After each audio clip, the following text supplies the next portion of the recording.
The 10,130th meeting of the Security Council is called to order.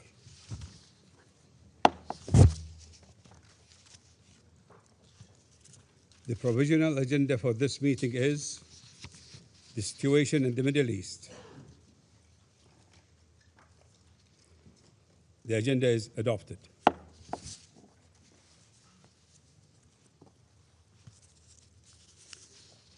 In accordance with the Rule 37 of the Council's Provisional Rules of Procedure, I invite the representatives of the Islamic Republic of Iran, Jordan, Kuwait, Qatar, Saudi Arabia, and the United Arab Emirates to participate in this meeting.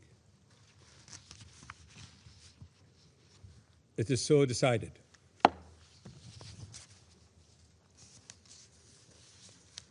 The Security Council will now begin its consideration of item 2 of the agenda.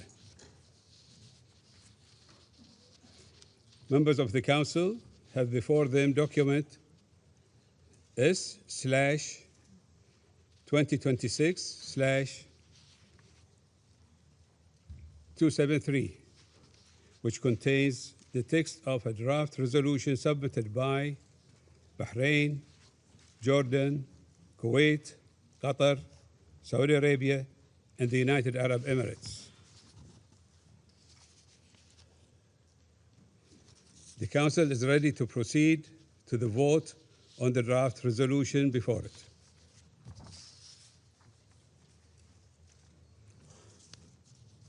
I now give the floor to those members of the Council who wish to make statements before the vote.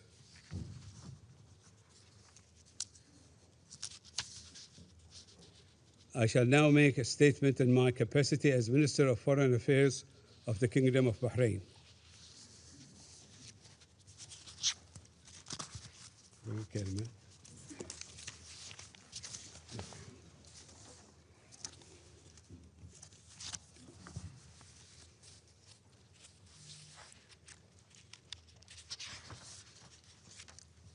أصحاب السعادة، السلام عليكم ورحمة الله وبركاته.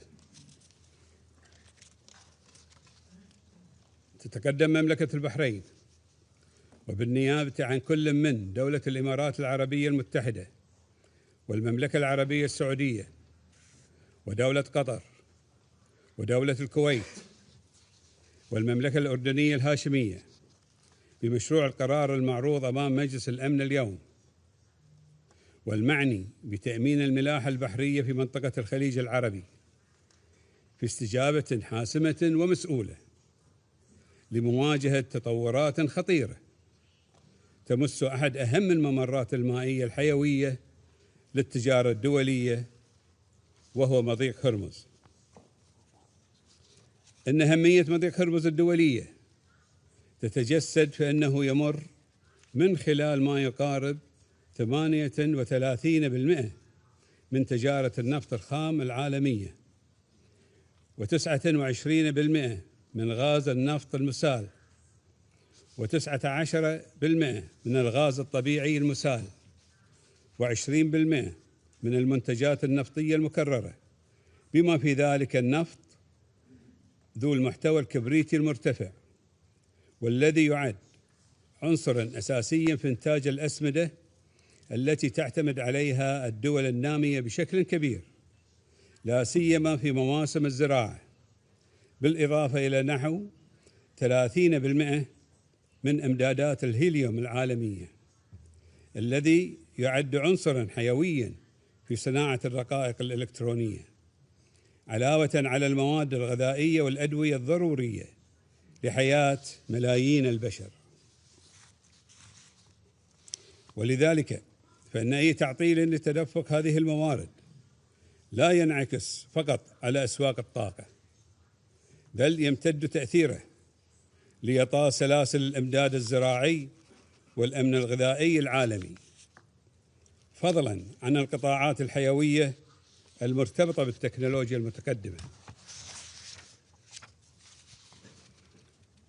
إن دول مجلس التعاون لدول الخليج العربية تمثل المصدر الأساسي لتدفق مصادر الطاقة إلى دول العالم، ما يجعل أمن مضيق هرمز مسؤولية دولية مشتركة تتجاوز الإطار الإقليمي لتلامس بشكل مباشر استقرار الاقتصاد العالمي.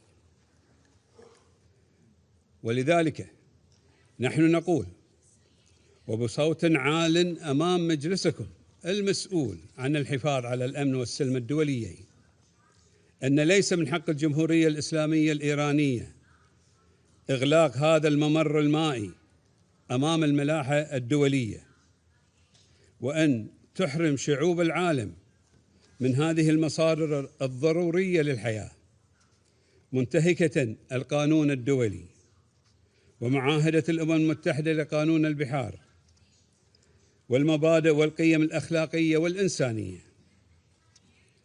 وإذا سمح مجلسكم الموقر اليوم بأن يبقى المضيق مغلقا، فإن الحال سيتكرر في مضائق وممرات مائية أخرى، ويتحول العالم إلى غابة تسود فيه القوة والقطرسة والهيمنة وعدم احترام القوانين الدولية.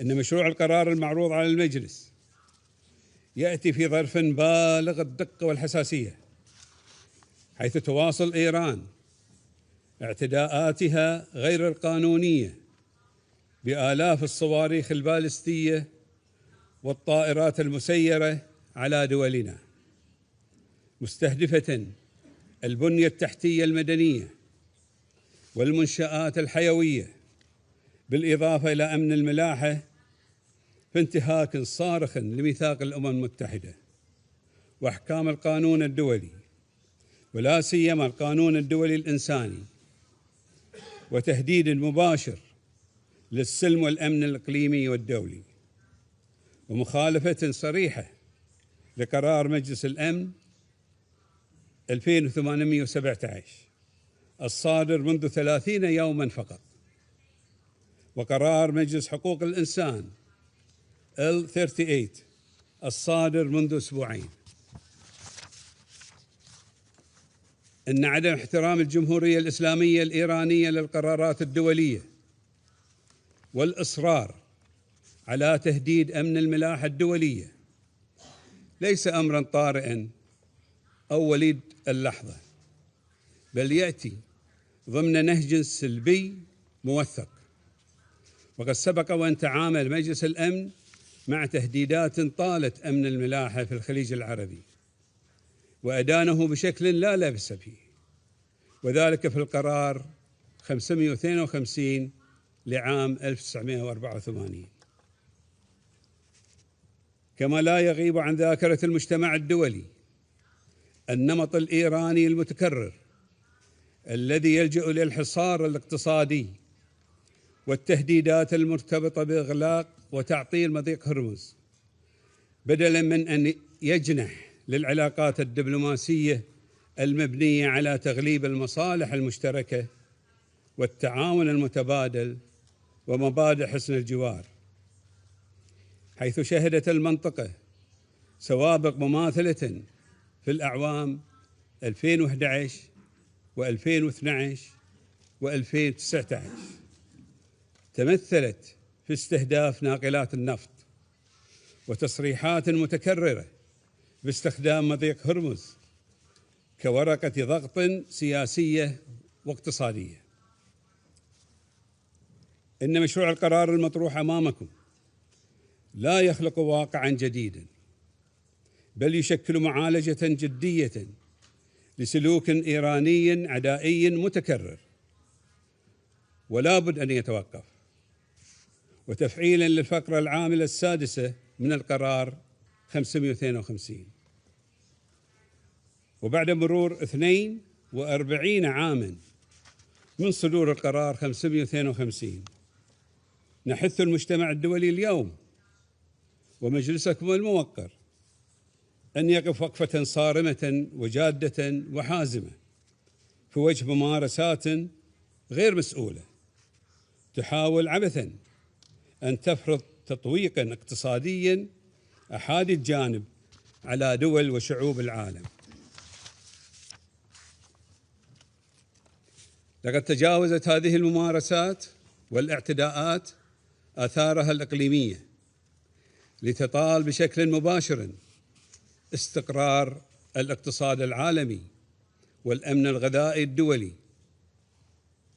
فقد حذر برنامج الغذاء العالمي من أن إغلاق المضيق أدى إلى زيادة تكاليف الوقود والنقل والغذاء، وأن استمرار إغلاق المضيق قد يدفع بما يقارب 45 مليون شخص إضافي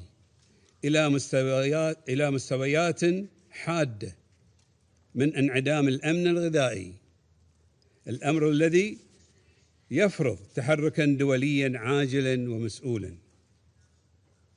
أصحاب السعادة، في ضوء ما يشهده العالم اليوم من اضطراب، لم يعد بالإمكان تجاهل أن عرقلة الملاحة في مضيق هرمز تمثل نمطاً سلوكياً ممنهجاً يقوم على توظيف هذا الممر الحيوي كأداة ضغط ومساومة سياسية. لنكن واضحين أن عدم التحرك اليوم ستكون له تبعات خطيرة على العالم والبشرية، فهو سيشجع على مزيد من الانتهاكات للقوانين الدولية، ويقوض مصداقية مجلس الأمن، ويرسل إشارة سلبية مفادها أن قرارات مجلس الأمن يمكن تجاهلها دون عواقب. أن الأزمة الاقتصادية والإنسانية التي نواجهها اليوم تفرض تساؤلاً جوهرياً على مجلس الأمن والمجتمع الدولي. هل سيقبل المجتمع الدولي أن يكون رهينة لمحاولات الابتزاز الاقتصادي من أي طرف كان؟ وهل سيطلع مجلسكم الموقر بمسؤوليته في التصدي لهذه الاعتداءات الصارخة التي تتعارض مع القانون الدولي ولا تحترم قراراته بل وتتجاهلها؟ أما اعتماد هذا القرار من مجلسكم الموقر اليوم فسوف يبعث برسالة قوية وموحدة بأننا نقف صفاً واحداً لصون القانون الدولي، وبأننا سوف نحمي الأرواح المدنية والتجارة العالمية والأمن الغذائي، وبأننا سوف نصون سلاسل الإمداد الحيوية للتكنولوجيا المتقدمة بما يكفل استمرار التقدم التكنولوجي العالمي لرفاهية البشرية، وبأننا لن نسمح بتهديد الممرات المائية الدولية الحيوية أو إغلاقها.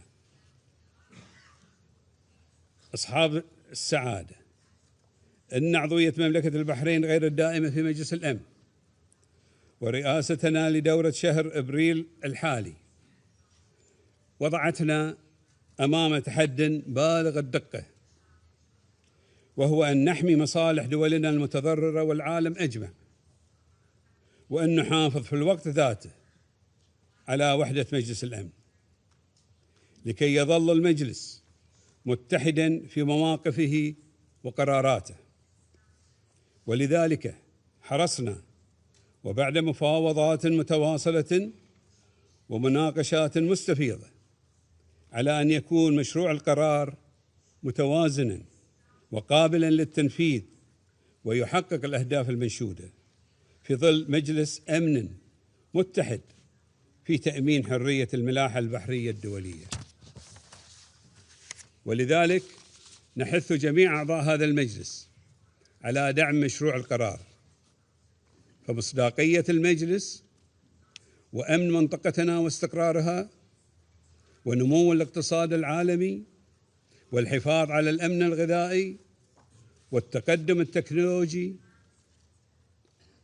جميعها تعتمد على قرار مجلسكم الموقر، وشكرا لكم.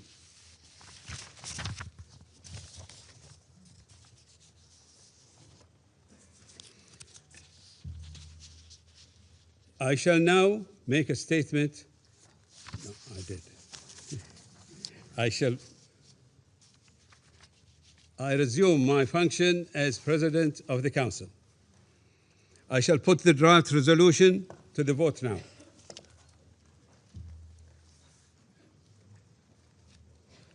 Will those in favor of the draft resolution contained in document S/2026/273 please raise their hand.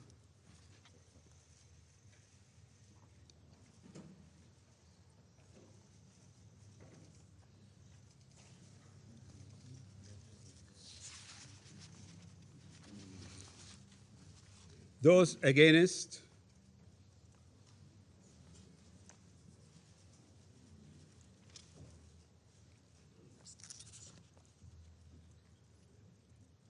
Abstentions?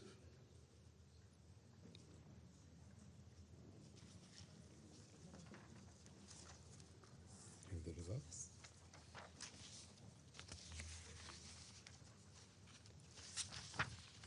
The result of the voting is as follows: 11 votes in favor, 2 votes against, 2 abstentions.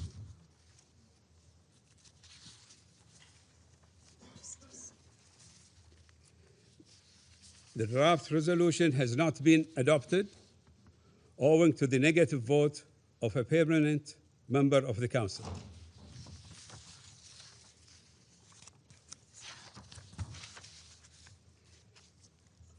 I now give the floor to those members of the Council who wish to make statements after the vote.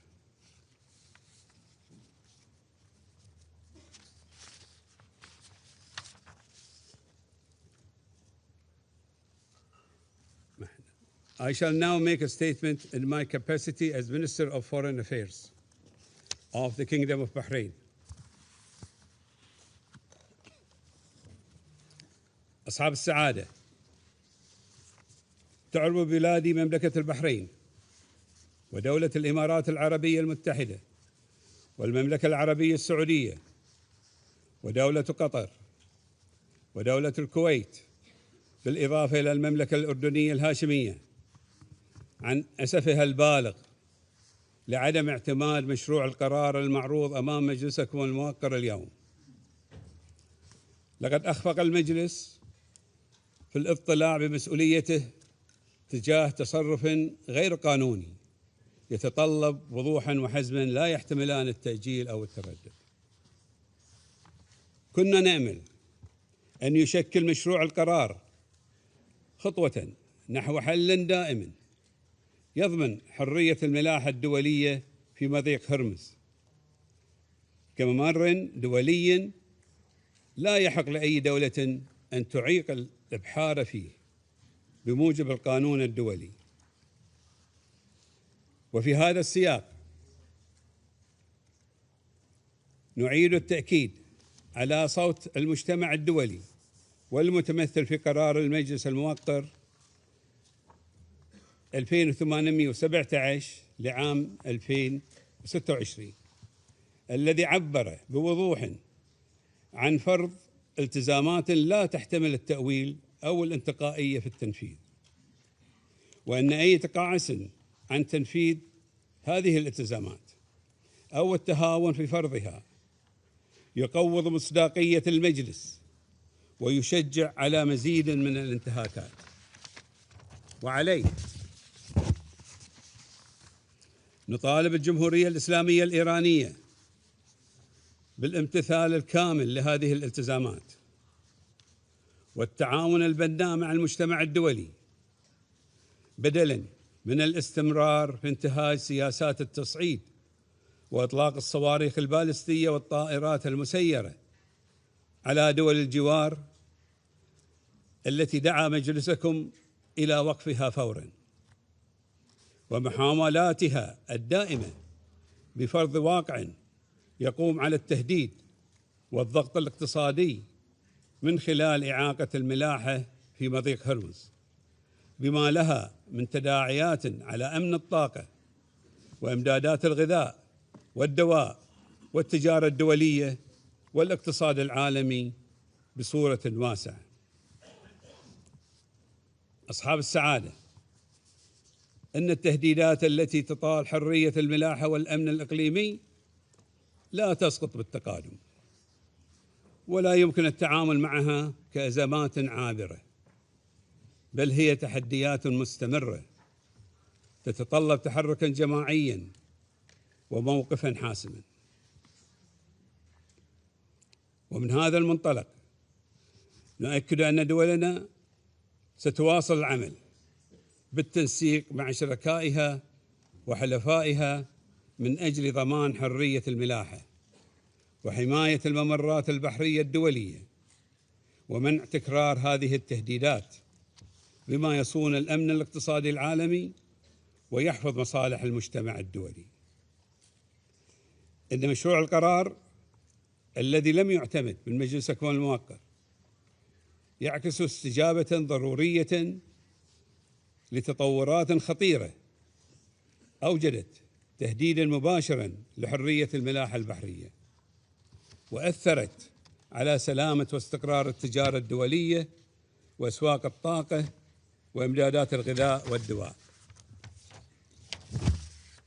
كما أن المشروع كان يهدف إلى ترسيخ مبادئ القانون الدولي ذات الصلة بحرية الملاحة وضمان عدم استخدام الممرات البحرية كأدوات ضغط أو ابتزاز، وأن عدم اعتماده اليوم يبعث برسالة خاطئة إلى شعوب العالم مفادها أن تهديد الممرات الدولية يمكن أن يمر دون رد جماعي حازم من المنظمة الدولية المسؤولة عن الحفاظ على الأمن والسلم الدوليين.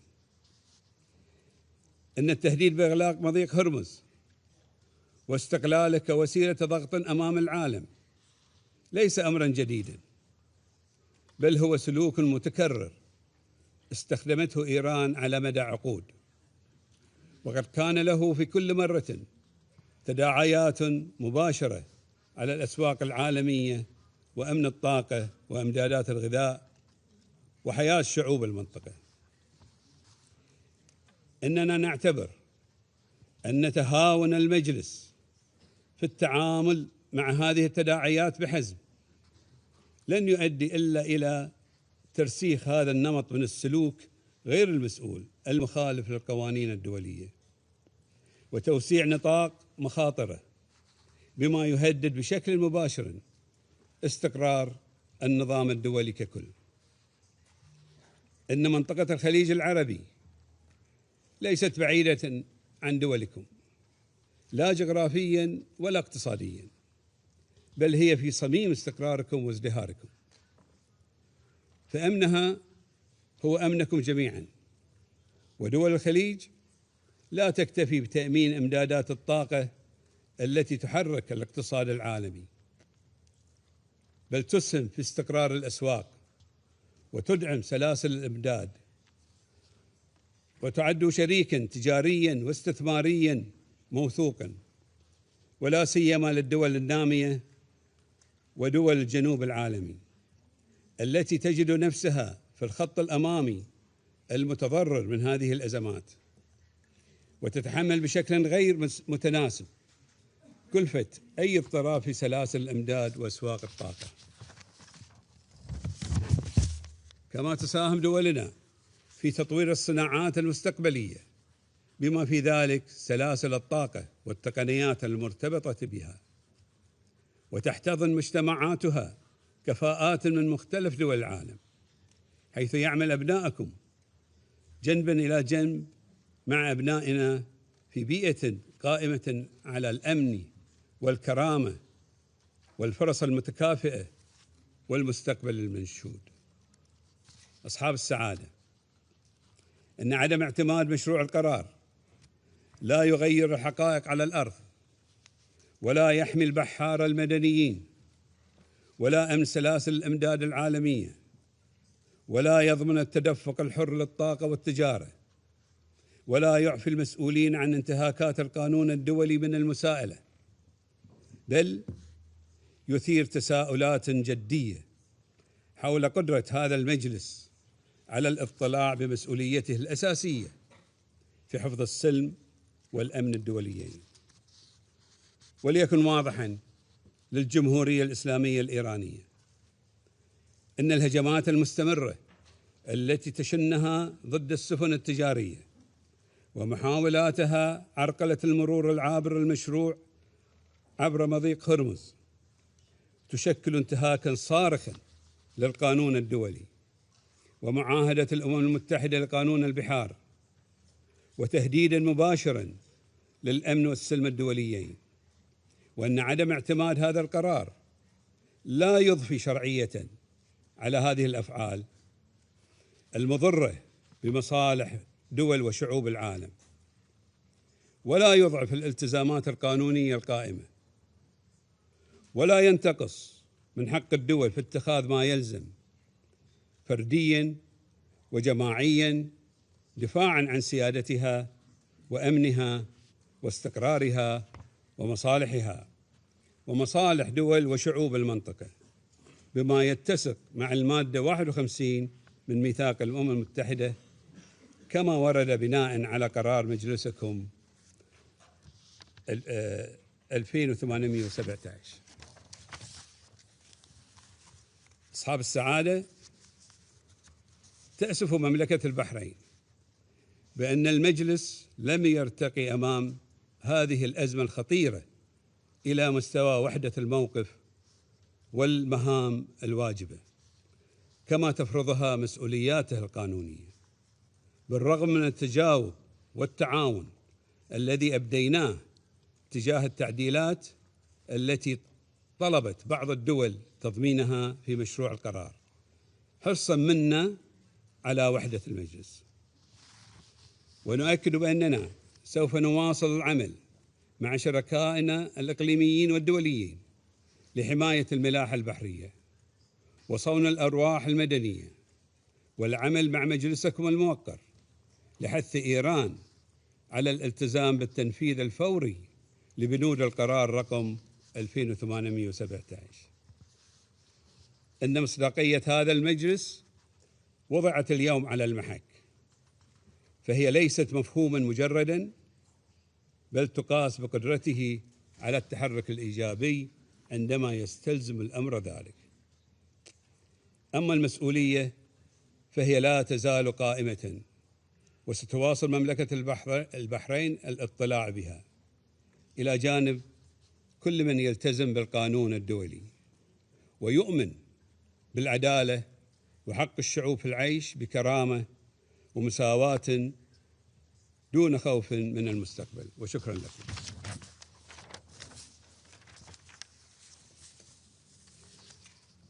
I resume my function as President of the Council.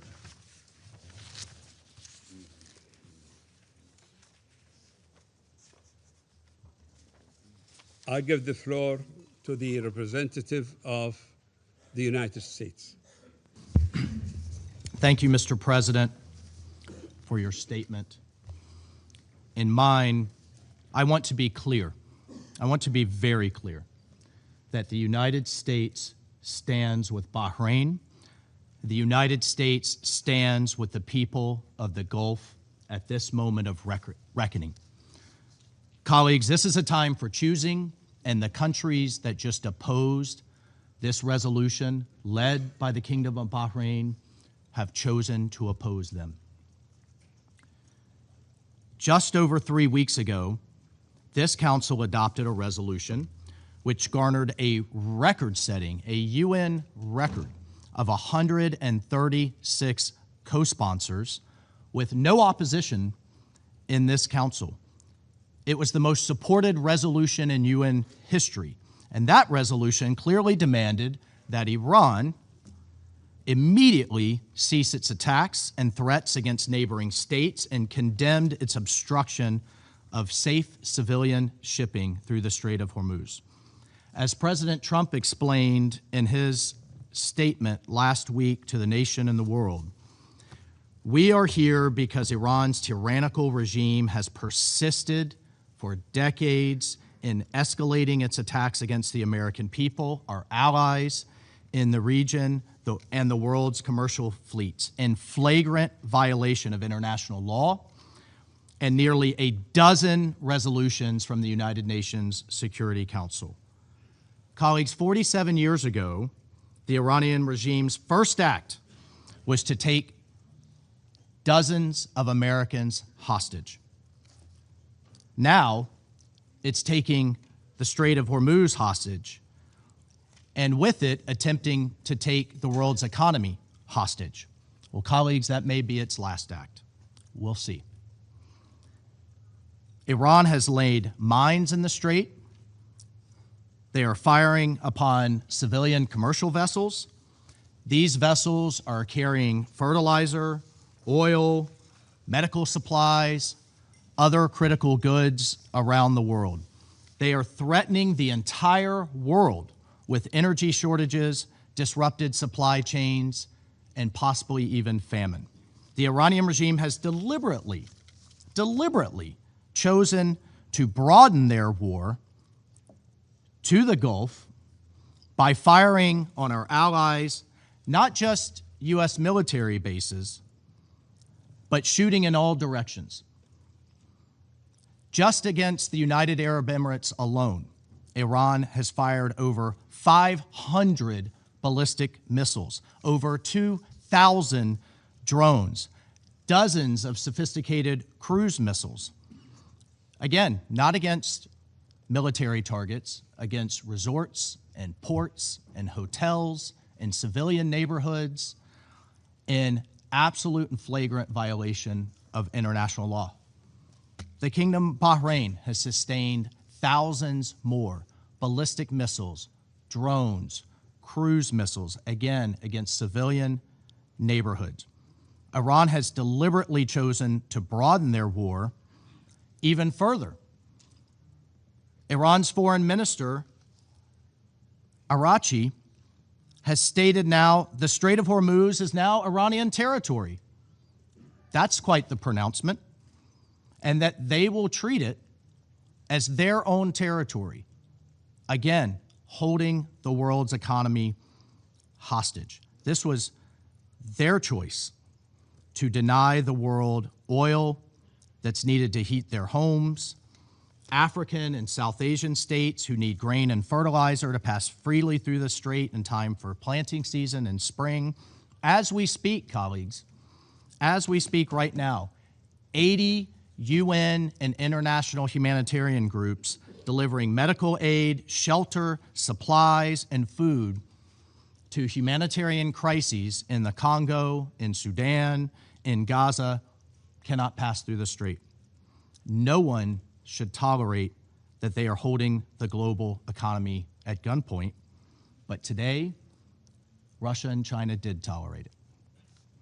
They sided with a regime that seeks to intimidate the Gulf into submission, even as it brutalizes its own people during a national internet blackout for daring to imagine dignity or freedom.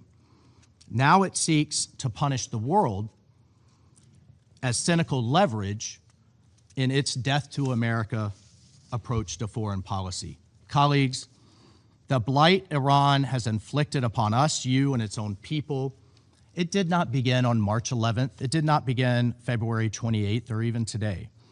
For nearly half a century, the Islamic Republic of Iran, the world's leading state sponsor of terrorism, has built its reason for existence on the violent exporting of a revolution. It's built its reason for existence on intimidation and terror. And I commend Bahrain and everyone who voted with this resolution for saying enough is enough. It has attacked American embassies. It has murdered hundreds of American diplomats, service members, and civilians. It has bombed American barracks and businesses. It has tried to bomb our cities. It has even repeatedly conspired and failed to assassinate the President of the United States. The perpetrator of that Iranian plot was just convicted right down the street in Brooklyn in an American court. Thank God. This year alone, multiple agents of the Iranian government were convicted and intercepted in other plots to kill the president and an American-Iranian dissident who spoke right here at this council, Masa Alinejad, all in clear violation of Security Council Resolution 1373, which prohibits states from supporting acts of terror. 47 years and counting, colleagues, Iran has campaigned against peace in the region by any means necessary. Just this January, it slaughtered tens of thousands of its own citizens, as we discussed right here in this council. But yet, the regime then promised no more executions on its citizens. But what are they doing? They're to protest their own government.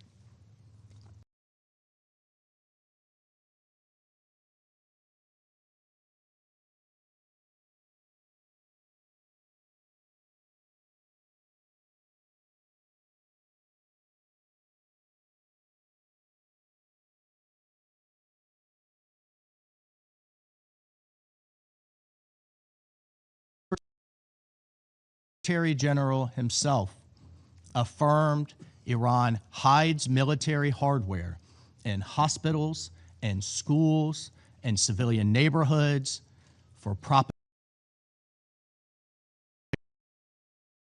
Don't take that from me. Take that from the Secretary General and his own report. And now, according to the UN's UNICEF, the IRGC is openly child soldiers. Right now, as their country suffers, they are spending millions per day to enforce and those same children that they are executing because regional peace is a threat to Iran. Or apparently, it's bad for China and Russia too. What it is, which is a dictatorship punching at the knee, a better future for their people.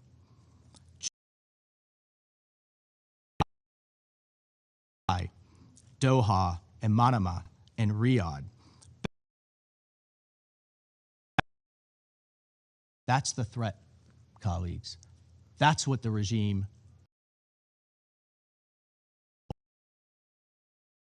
There is a brighter, better future, a different.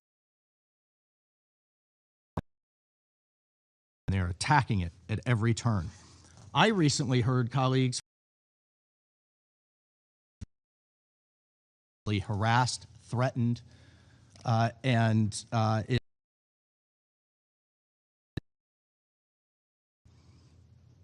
do you know what the Iranian people fear the most?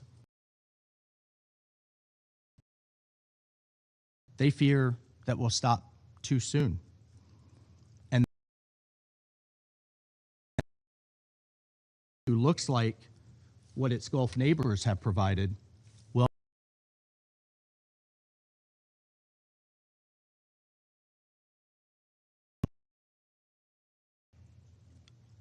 stood in the way of that future, and the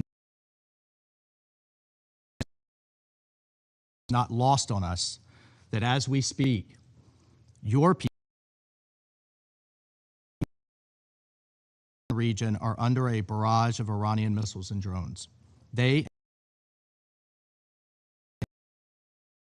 that Russia and China have not. We have long known that the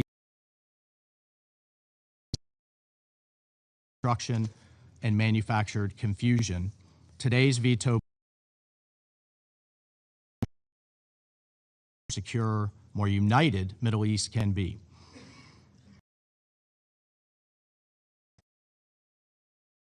Of this resolution,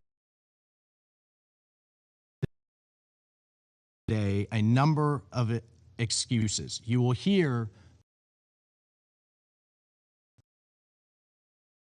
to ensure that the world is free of Iran's nuclear does not restrict the United States to continue to act in its own self-defense and in the actions necessary to defend our people and the free reasonable. They engaged every country on board. It was a simple resolution. Iran the Strait of Hormuz. And I would note, colleagues, that we might have chosen to stand with our Gulf allies, with Manama, with Doha, with Russia has chosen to be a critical supplier of military equipment, aircraft, helicopters, armored vehicles, and other arms to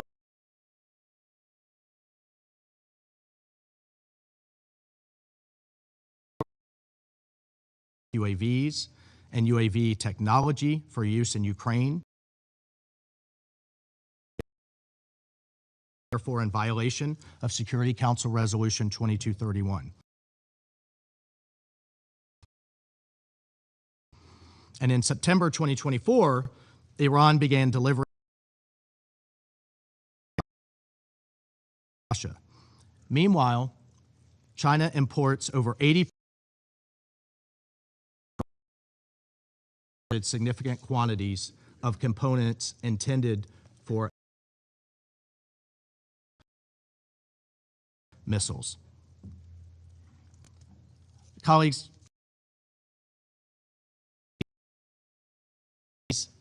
when critical shipments are delayed, when vulnerable populations face deepening food insecurity, over responsibility. So despite today's in the United States, first, the U.S. stands firmly with our Strait of Hormuz is too vital to the world to be choked, to be weaponized by any one state. Most member states here need the Strait of Hormuz. This council knows the U.S. has consistently pursued our objectives in Operation Epic Fury. We have put serious remains prepared for meaningful diplomacy, but diplomacy and escalation remain Tehran's only response.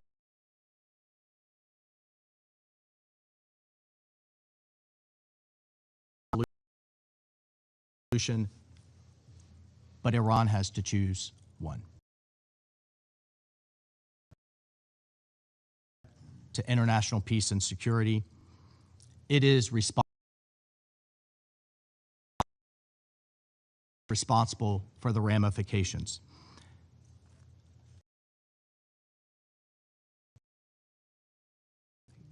God has, quote, provided a way out, end quote. Iran can also choose to reverse its decision.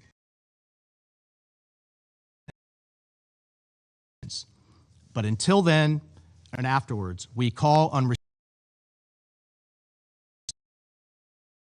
ensuring that it remains open to lawful commerce, to humanity,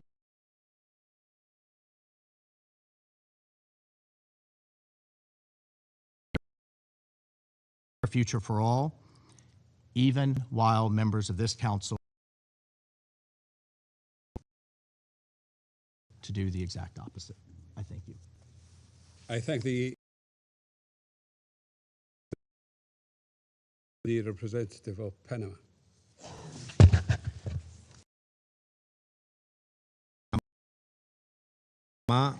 Saluda el liderazgo de Bahrein por presentar,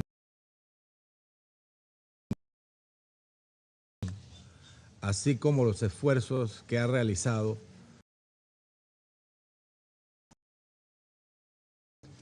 Panamá reconoce la importancia crítica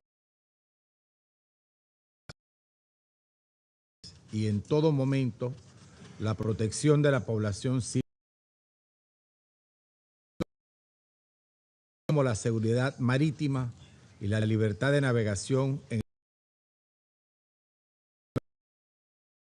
comercio internacional, la seguridad energética y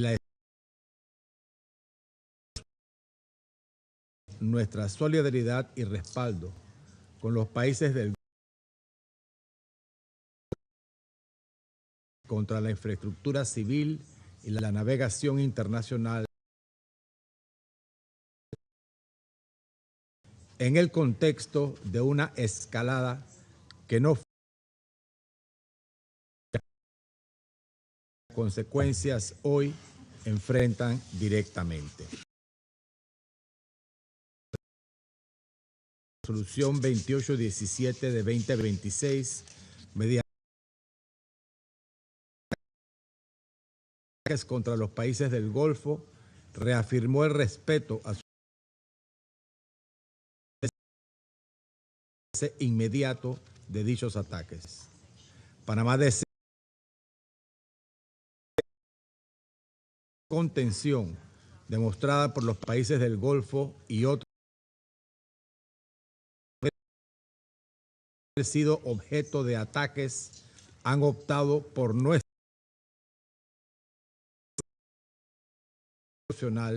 que podría estar amparada en el derecho inherente de la Carta de las Naciones Unidas. Panamá comprende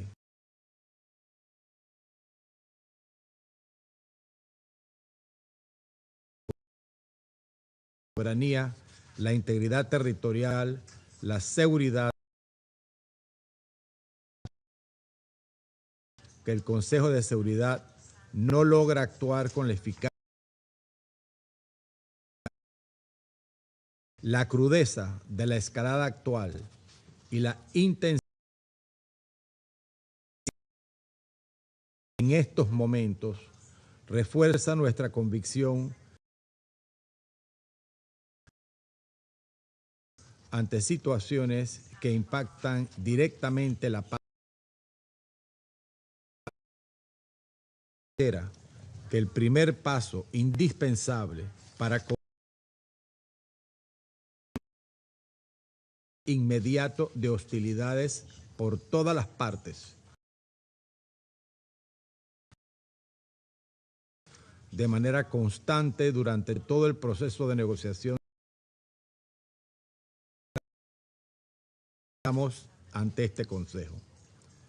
Esta posición es una solución militar a la actual escalada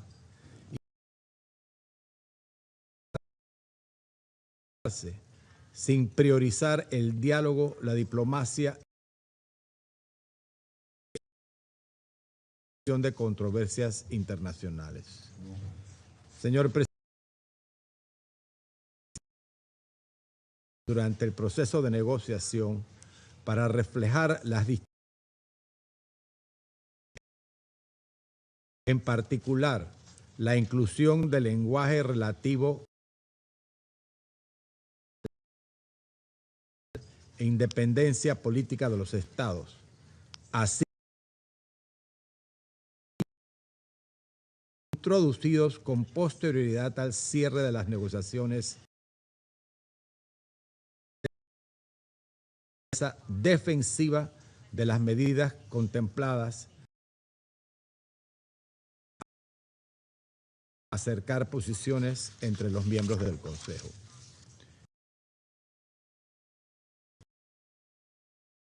Que hubiese sido adoptada en el marco de esta resolución con ese propósito defensivo, sino además incluido el derecho internacional humanitario y el derecho internacional de protección de la población civil y de la infraestructura. Como propietario soberano y operador responsable de los mayores registros de marina mercante a nivel mundial, cualquier medida que pueda impactar la navegación internacional. Estas consideraciones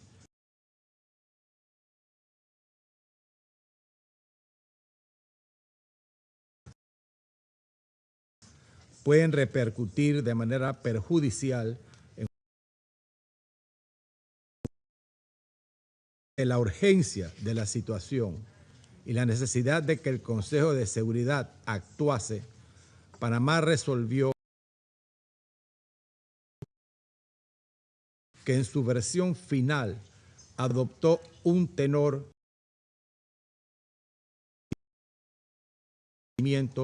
de que el mandato derivado de la adopción responsable y específica por todas las partes, orientada a evitar mayores riesgos para contribuir a la distensión de la escalada y a la protección de la navegación internacional y de las cadenas de suministro.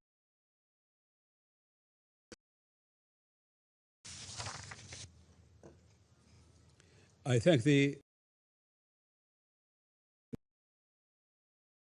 give the floor to the representative of Colombia.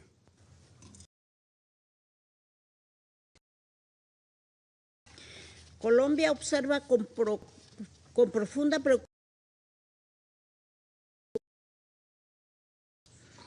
que registra ya su sexta semana sin señal la pérdida de vidas humanas y condena todos los ataques esencial, incluidas las instalaciones en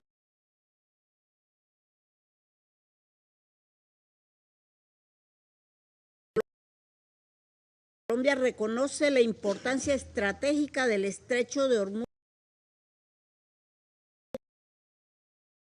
Las afectaciones a la seguridad marítima tienen impacto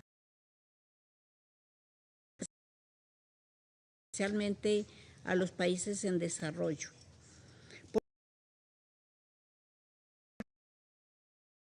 Y presentó propuestas orientadas a balancear el texto. Contempladas y evitar formulaciones amplias que dan el objetivo de garantizar la seguridad de la navegación de la Carta de las Naciones Unidas y el derecho internacional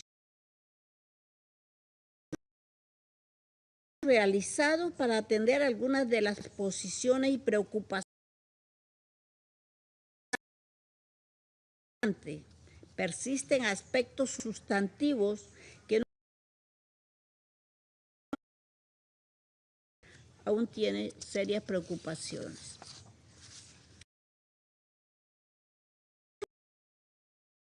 Continúa siendo selectivo, desbalanceado. Inquieta que la falta de precisión jurídica del texto,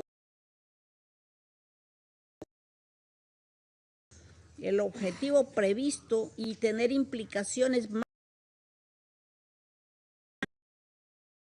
incluyendo el riesgo de ampliar el conflicto o incentivar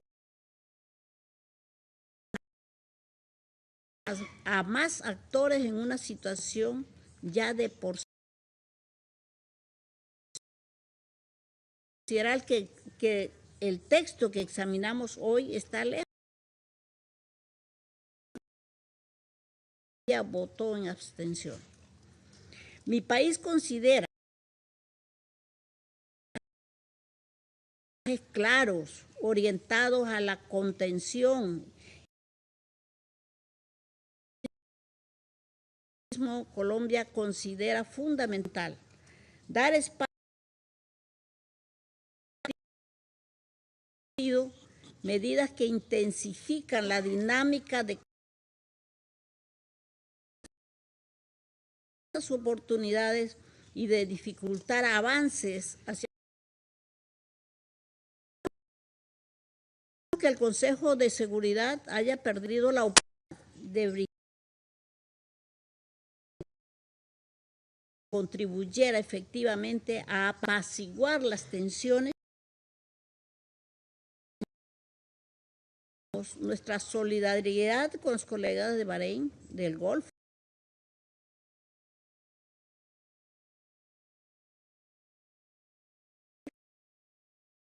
al respeto del derecho internacional y a privilegiar para resolver esta crisis, porque la paz está por dentro. Of Colombia for the statement.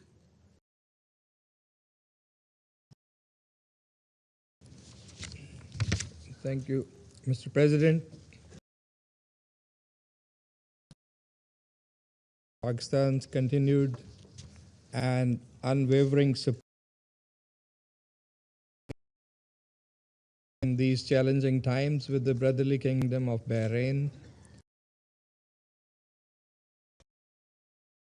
the Kingdom of Saudi Arabia, Qatar, Kuwait, as well as Jordan, countries that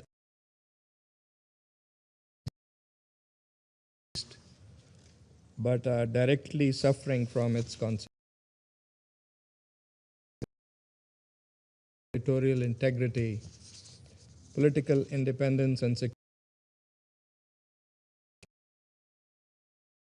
President, the Strait of Hormuz is an important. Pakistan calls for the security of ships and crew members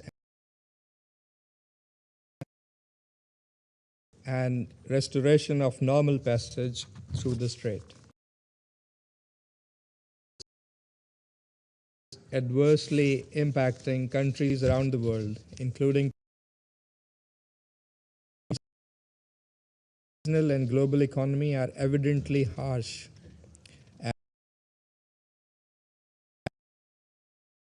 South Asia, that is home to nearly a quarter of world population,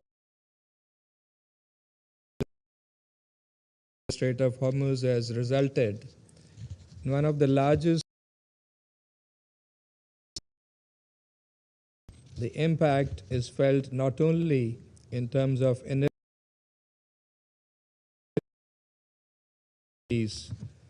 thus affecting food security of the most vulnerable. If the military escalation will extend far beyond the region, translating into thank Bahrain for their hard work. And we agree on the urgency of the situation and the opening of the Strait of Hormuz and normalization is an important issue, not only for the GCC countries, but also including Pakistan. It is also an arrangement related to the Strait of Hormuz will have countries. Pakistan supported Resolution 28 of the GCC last month, and we have consistently in spirit. However, we diplomatic efforts to facilitate a return to dialogue, acknowledged and appreciated, including by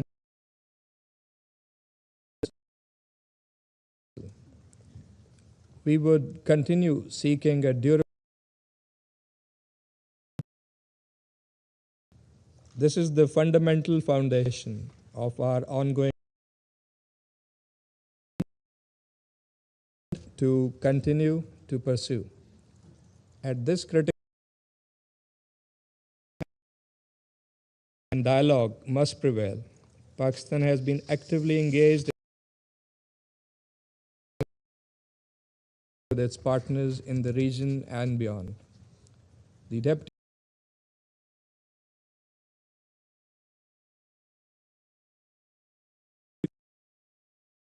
Saudi Arabia and Turkey in Islamabad last week crisis through intensified diplomatic engagement. His Excellency Mr. Wang Yi, the Foreign Minister of Pakistan, announced a 5-point initiative with the sequence of hostilities, launch of inclusive peace talks,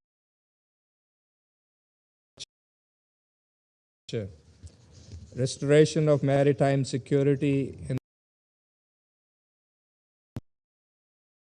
the UN Charter and international law as the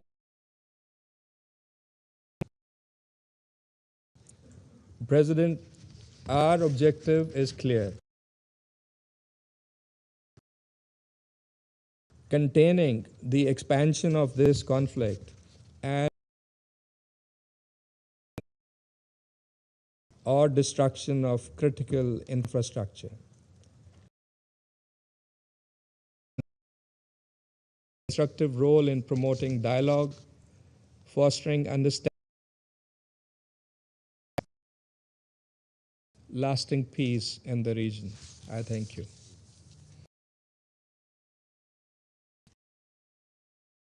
For the statement, I give the floor to the representative.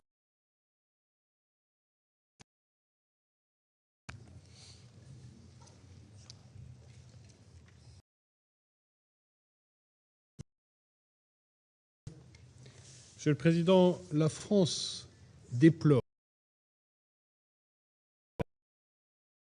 que n'ait pu être adoptée en raison du veto au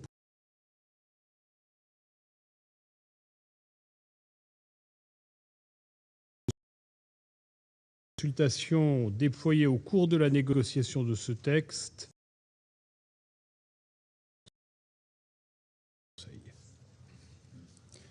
La France a voté en faveur de ce dans le détroit d'Ormuz sont primordiales pour la stabilité du Moyen-Orient. Selon la France, une partie des moyens nécessaires pour y contribuer.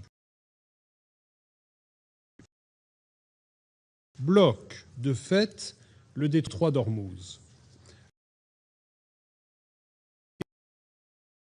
Et a exprimé sa préoccupation face au risque de minage du détroit. En même temps qu'une menace pour les approvisionnements mondiaux en engrais, l'économie mondiale, en particulier pour les populations les plus vulnérables. La liberté de navigation doit être rétablie. Le 11 mars dernier, le Conseil indiscriminé de l'Iran contre les pays du Golfe et la Jordanie. Solidarité active avec les États de la région.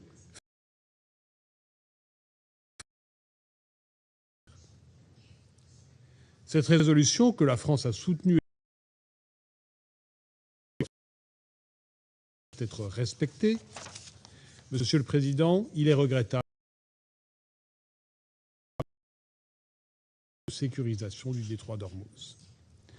Le projet qui vient d'être rejeté veillait à encourager des mesures sans entrer dans une logique d'escalade. Il réaffirmait les commerciaux et les équipages conformément au droit international. La résolution contenait en outre des paragraphes appelant à la désescalade dans le détroit d'Ormuz et dans le Golfe, à la cessation des diplomatiques en vue d'une paix durable dans la région. On peine à comprendre qui se disent attachés à la diplomatie et au règlement pacifique des différends. Enfin, ce texte encourageait les États à coordonner leurs efforts dans le détroit d'Ormuz, par exemple par l'intermédiaire de missions défensives. Elle n'a pas été adoptée aujourd'hui, mais elle entend continuer à travailler avec contribuer à la sécurité du transport maritime dans le détroit 17 et le droit international l'autorise. Ce projet, les efforts que nous soutenons doivent se à une désescalade et à un cessez-le-feu plus urgent que jamais. Conformément au droit de la mer. Et au-delà, pour répondre aux alliés régionaux, dont le Liban est aujourd'hui la première victime, contribuer dans le cadre de ce Conseil. La position de la France par la voie militaire, elles devront faire l'objet d'un accord négocié majeure pour répondre aux préoccupations légitimes de la communauté aux efforts en ce sens. Je vous remercie.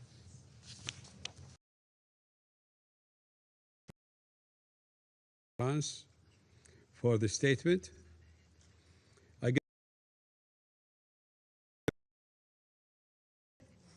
Greece voted in favor of the resolution presented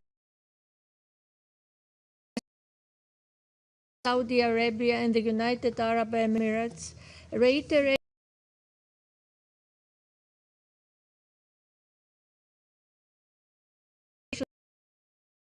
and maritime security in the Strait of Hormuz. Bahrain for their tireless efforts to drafting this made possible today. The Strait of Hormuz remains a vital artery for global international trade and energy. Functioning carries immediate and far-reaching consequences.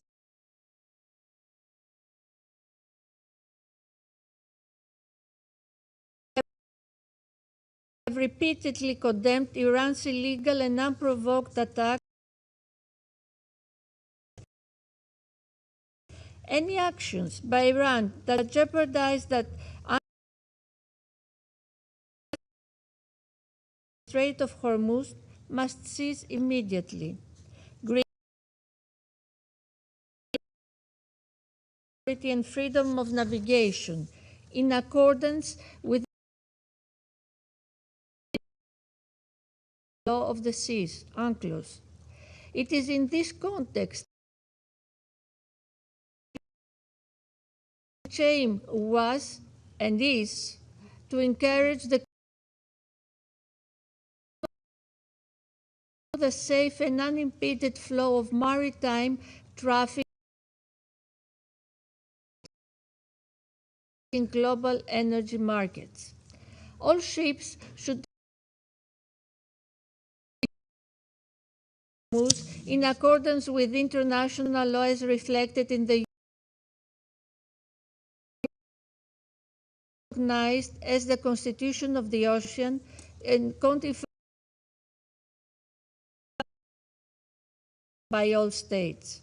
In concluding, Mr. President, importance, both with regards to the wider conflict and the must exercise maximum restraint, prevent a further incredible channels of dialogue. Our aim, with a view to a peaceful settlement in line with international. The representative of Greece.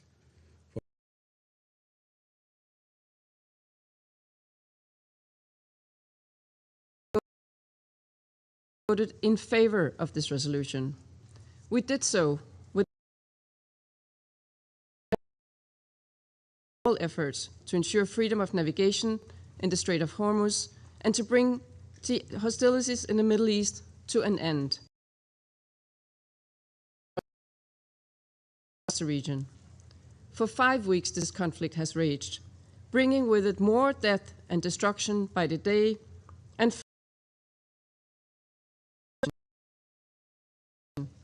our vote today reflects our belief in the urgent need to address these developments. Mr. President, Iran's attacks continue unabated. These continued attacks, which must stop immediately, and we express our full solidarity with all the countries concerned. De-escalation and respect for international law include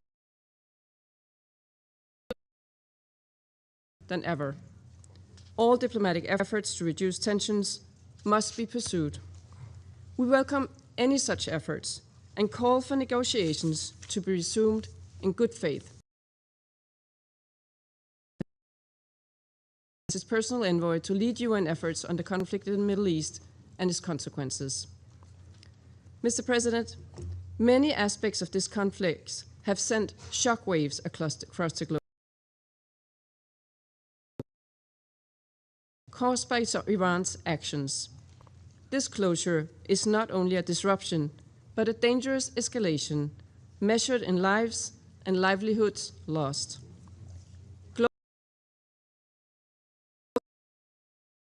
Questions for the global economy and, increasingly, for food security, in particular across developing countries, are enormous.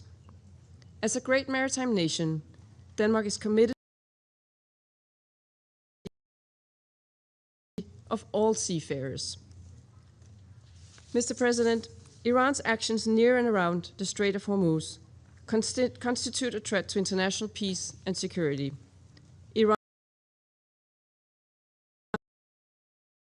Lawful transit passage in the Strait of Hormuz. It is crucial to permanently restore safe passage and ensure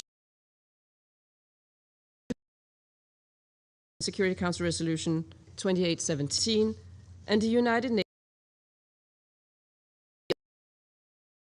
That's why Denmark voted in favor of this resolution. Today, due to the vetoes cast by 2 permanent members, in the Middle East. I thank you.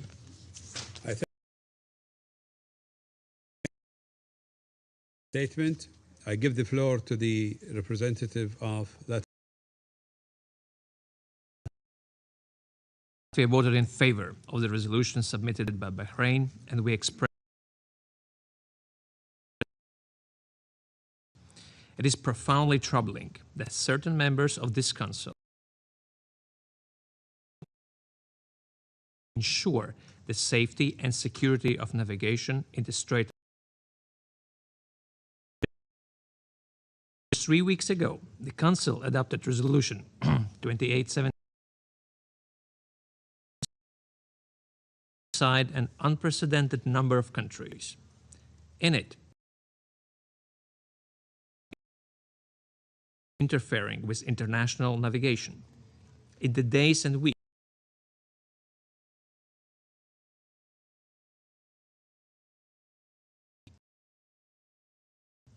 the continued failure and refusal by the Iranian regime, including its breaches of the United Nations Convention on the binding resolutions of this body, constitutes not only a responsibility to act. Mr. President, freedom of navigation in the Strait of Hormuz.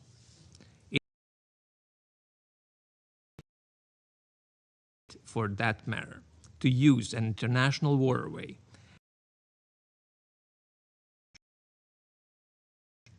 supply chains are being disrupted, global energy the globe is growing at an alarming rate, especially is setting a dangerous precedent, which we cannot allow. Precisely this crucial reality in its resolution.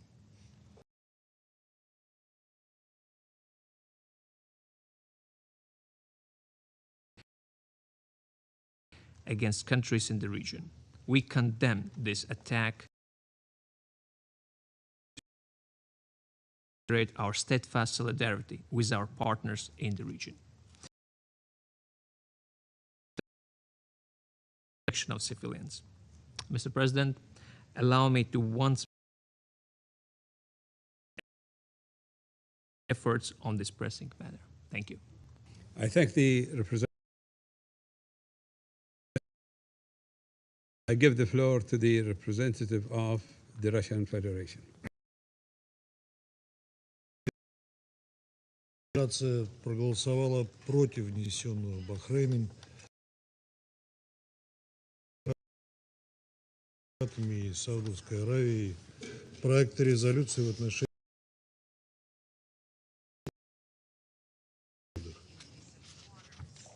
позиции нашей страны в отношении последовательный и объективный характер. Мы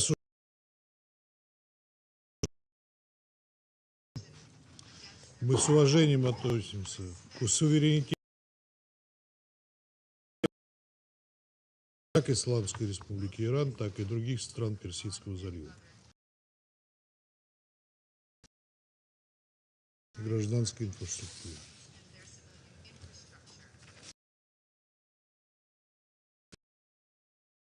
В том числе на высшем уровне для прекращения подобных действий. Мира в Персидском заливе и на Ближнем Востоке.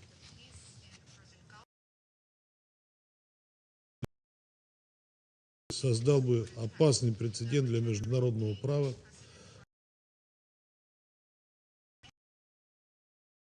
а также авторитета Совета Безопасности ООН.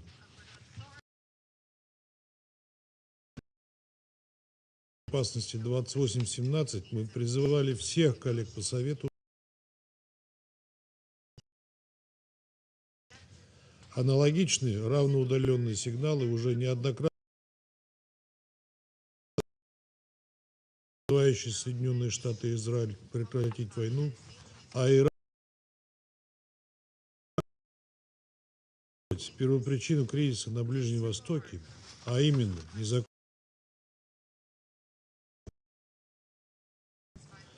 невозможно и недопустимо.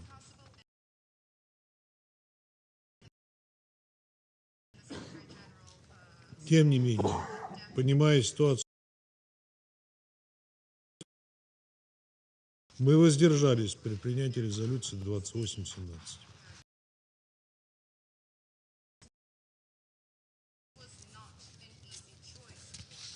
Однако на этот раз, представив в корне неправильный и опасный подход к ситуации,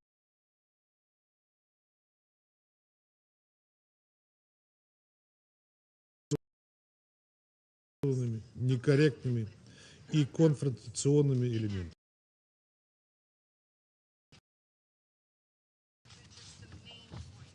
В пункте 1 преамбулы в качестве единственного источника так называемых дестабилизационных об истинных причинах нынешнего кризиса на Ближнем Востоке незаконно.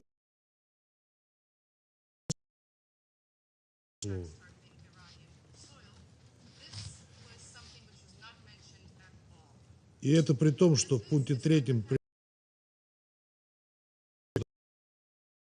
судоходства в Ормузском проливе начали возникать именно. Это, к слову, противоречило их же собственным заверениям десятилетия угроз свободе навигации со стороны Ирана.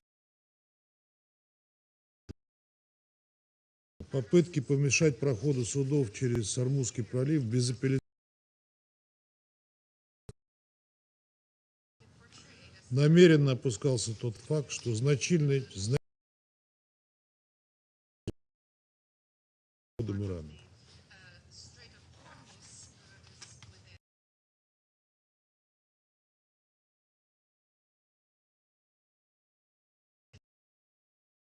Называлась единственной причиной нарушения непрерывности поставок. Указания на первопричины кризиса, о которых откровенно сказал окончание боевых действий приведет к открытию Ормузского пролива. 1 и 4 постановляющие части были приведены ссылкой 1972 года. Данные международно-правовые мы неоднократно говорили в ходе переговорного процесса.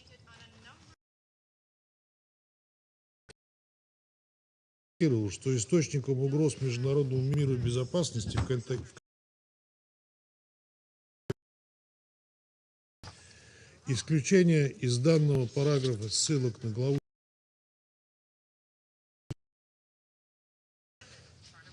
подобные формулировки, по сути, в любом случае как легитимизирующие применение силы.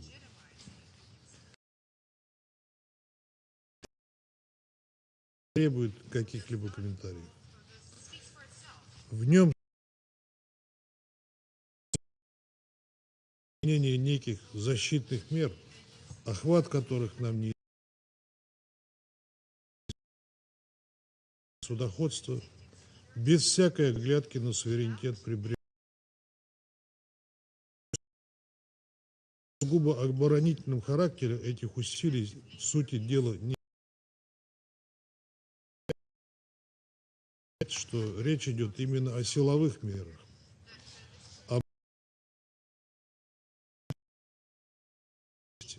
акцентировавшие, что действующие в соответствии с международного гуманитарного права. В пункте готов рассмотреть дальнейшие меры против тех, кто является неприкрытым намеком на попытки санкционного давления .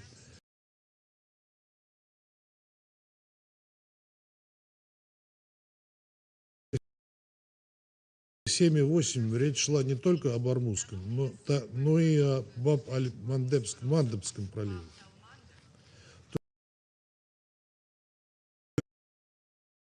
Давая тем самым еще больше поводов для его расширительных трактовок. В пункте 9 постановляющей части формулировки его суть оставалась неизменной. Предоставление карт-бланша на продолжение агрессивных действий и дальнейшую эскалацию.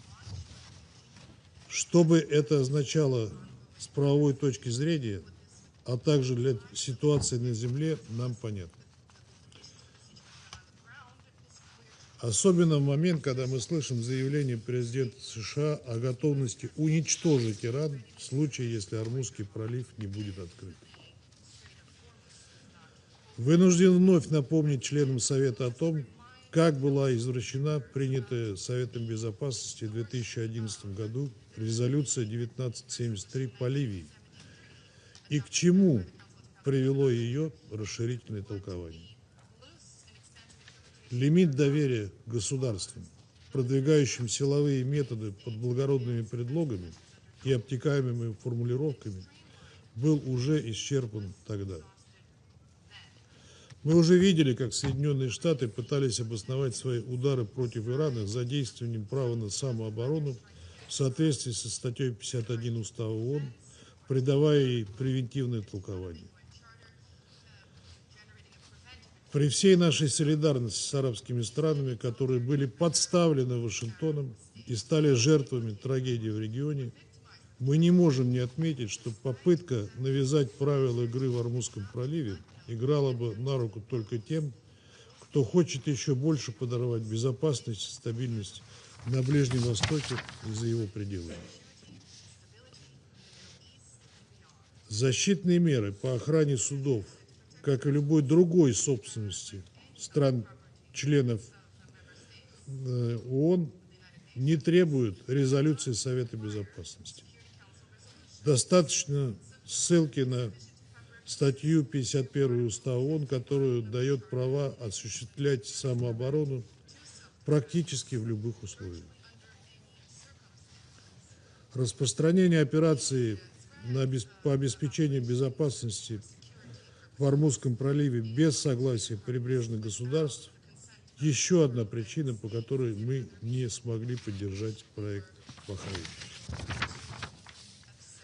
Коллеги, принятие такого документа, игнорирующего широкий контекст ситуации, еще больше антагонизировало бы Иран, который и без того находится под ежедневными американо-израильскими ударами. На территории страны гибнет огромное количество мирных жителей. Их число приближается к 2000, четверть из которых женщины и дети. Убиты верховные лидеры и многие другие представители руководства страны. Атакам подвергается гражданская инфраструктура. Школы, больницы, университеты, энергетические и ядерные объекты, в том числе атомная электростанция Бушер, что грозит обернуться катастрофическими гуманитарными последствиями для Ирана и всего региона. Подчеркнем, что Совет Безопасности не согласовал ни строчки с оценкой этих нарушений международного права. And no excuses you will hear from us today, Ambassador Waltz. Я не буду подробно останавливаться на вопиющих двойных стандартах такого подхода. Однако он совершенно нелогичен, даже с точки зрения банального прагматизма. Принятие подобной односторонней резолюции поставило бы под удар любые перспективы возобновления переговорного процесса в целях урегулирования кризиса, а также помешало бы важным и полезным мирным инициативам, которые в настоящее время предпринимает целый ряд государств, в том числе Китай, Пакистан и Турция. Если бы Совет Безопасности занял навязывавшуюся ему позицию, то у Тегерана совсем не оставалось бы мотивации хоть в какой-либо форме вовлекаться в контакты с Вашингтоном, который уже дважды предал дипломатию в июне 2025 года и в феврале текущего года и начал наносить массированные удары по Ирану в разгар переговорного процесса. Господин председатель, с самого начала работы над документом мы вместе с китайскими коллегами доводили до бахрейнских авторов и остальных членов наши самые серьезные озабоченности в связи с данной инициативой. Не видели пространства для корректировки текста, поэтому настоятельно призывали арабских друзей воздержаться от его продвижения. Однако к нам не прислушались, и проект все равно был поставлен на голосование. В этих условиях у нас не оставалось иного выбора, как кроме как выступить против. Россия последовательно поддерживает обеспечение всеобъемлющей безопасности для морского судоходства во всем Мировом океане, открытие коридоров для Венесуэлы и Кубы, прекращение нападений на коммерческий флот любой страны. Аналогичным образом выступаем за беспрепятственное судоходство в Ормузском проливе. Однако решать эту задачу можно только с участием всех прибрежных стран, граничащих с этим важным транспортным коридором. Без Ирана это сделать невозможно. Призывая наших арабских и иранских друзей решить проблему движения судов напрямую, готовы содействовать таким контактам. Господин председатель, понимая озабоченности наших арабских партнеров в отношении вопроса свободы судоходства, мы совместно с Китаем предлагаем Совету Безопасности рассмотреть альтернативный проект резолюции Совета по текущей ситуации на Ближнем Востоке, в том числе с точки зрения морской безопасности. Уверена, что обеспечение подлинной свободы судоходства в проливе, столь необходимой для стран региона и всего мира, можно добиться только через прекращение боевых действий и достижение переговорного решения. Наш проект будет краток и в равноудаленном и сбалансированном ключе в соответствии с принципом международного права и Устава ООН, в частности, о мирном разрешении споров. В этой связи сразу кладем его в синьку, о планах по голосованию сообщим дополнительно, рассчитываем на поддержку всех членов Совета Безопасности. Благодарю вас.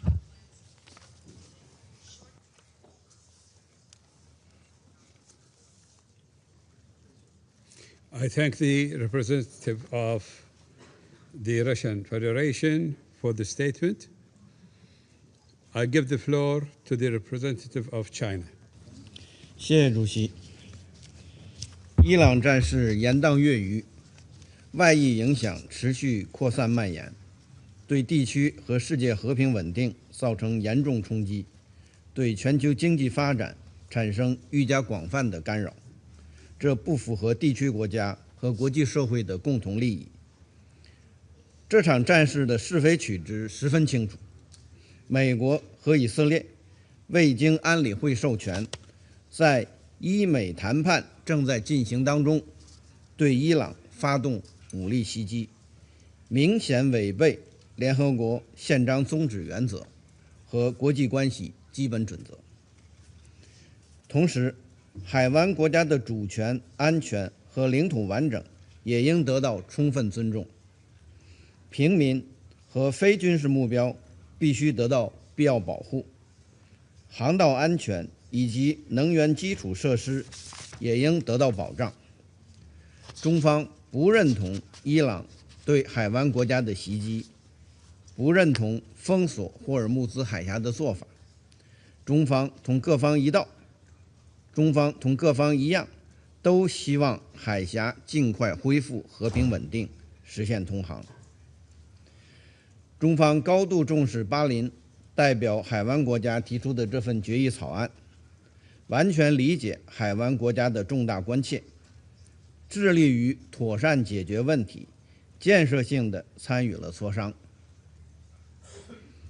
当前形势下，这份决议草案应明确这场战事的根源，寻求解决这一根源和航道安全的正确办法，并为劝和促谈、实现和平而努力。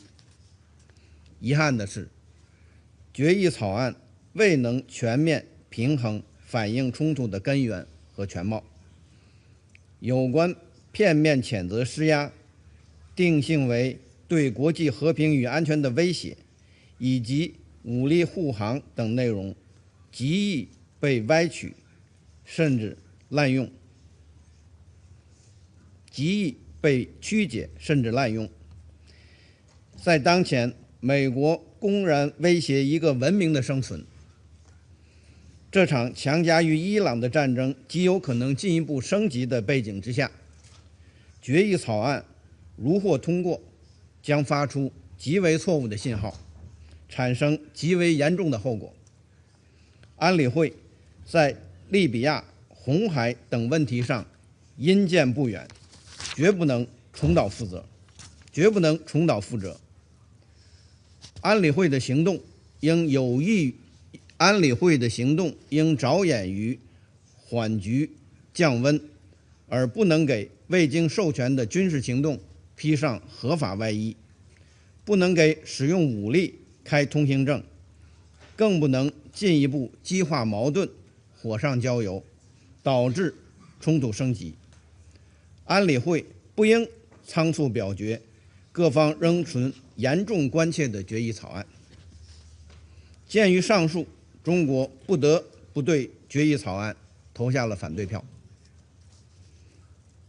主席，这是一场本不应该发生的战争，持续下去贻害无穷。当前，中东局势仍在恶化，战事还在升级。解决霍尔木兹海峡通航问题的根本是尽快停火止战。美国和以色列是这场冲突的始作俑者。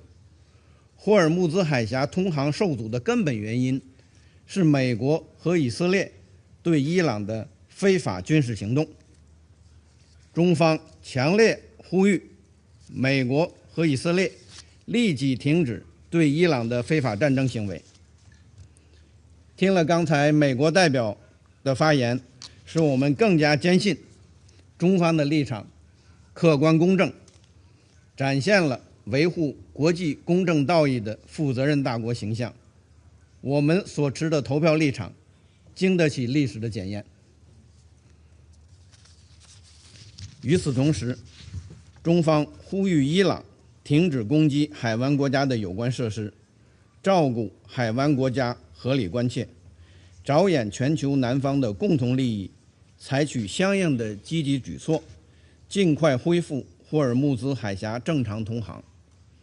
中方赞赏巴基斯坦、埃及、土耳其、沙特为推动对话谈判、恢复地区和平所做的积极努力。中方赞赏并支持联合国在斡旋调解、缓解人道局势等方面所做的工作，期待有关努力尽快取得实效。这段时间，中方为恢复海湾和中东地区和平稳定做出了巨大的贡献。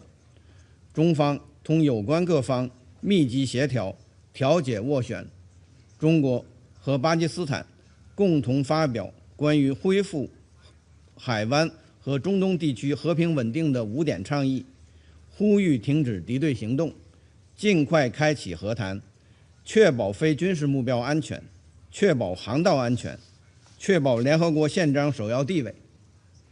中巴5点倡议是开放的，欢迎各国和国际组织响应与参与。考虑到各方对解决有关问题的需要，俄罗斯和中国共同提出了安理会决议草案。这一草案内容客观公正，致力于缓和紧张局势，呼吁对话谈判，维护航行权利与自由，希望得到安理会成员的支持。中方愿同各方一道，为早日恢复地区和平稳定做出更大的贡献。谢谢主席。I thank the representative of China for the statement. I give the floor to the representative of the United Kingdom. Thank you, Mr. President, and thank you for your leadership on this resolution. No country should be allowed to hold the world economy hostage. Yet that is exactly what Iran is doing, by denying the right of transit passage, a key navigational right under international law, as reflected in the United Nations Convention on the Law of the Sea. Today, Russia and China chose to shield their ally Iran rather than join international efforts to open the strait and avert risks to the global economy. We reject the claims made by Iranian Foreign Minister Araghchi last week that the efforts by the Council to open the strait will complicate the situation. It is Iran's actions that have closed the strait. This has already had dire consequences, and the longer this stranglehold continues, the worse this situation will get. In the last 24 hours, we have heard only 9 vessels pass through the Strait of Hormuz, an international shipping route that would normally see up to 150 vessels a day.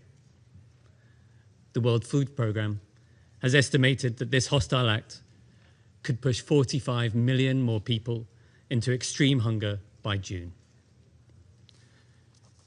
We supported Bahrain's initiative, and it is deeply regrettable that this resolution did not pass. The United Kingdom is already supporting our allies in the Gulf to defend themselves, in accordance with the existing and inherent right to individual and collective self-defense. We all want to see the de-escalation of tensions in the Strait, and we welcome current diplomatic efforts underway and stress the importance of respect for international law, including the international law of the sea as reflected in the UN Convention on the Law of the Sea. As my Foreign Secretary said last week, when the UK convened over 40 countries in support of the reopening of the Strait of Hormuz, we are determined to see every possible diplomatic, economic, and coordinated measure to get the straits reopened. We will not cease in these efforts. Thank you. I thank the representative of the United Kingdom. I now give the floor to the representative of the Islamic Republic of Iran. In the name of God, the compassionate and merciful, thank you, Mr. President. I congratulate Bahrain's presidency for this month.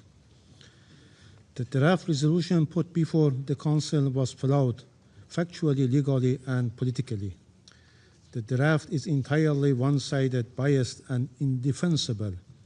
It distorts the realities on the ground by falsely attributing responsibility to Iran, the victims of the aggression, while deliberately ignoring the root causes of the current crisis.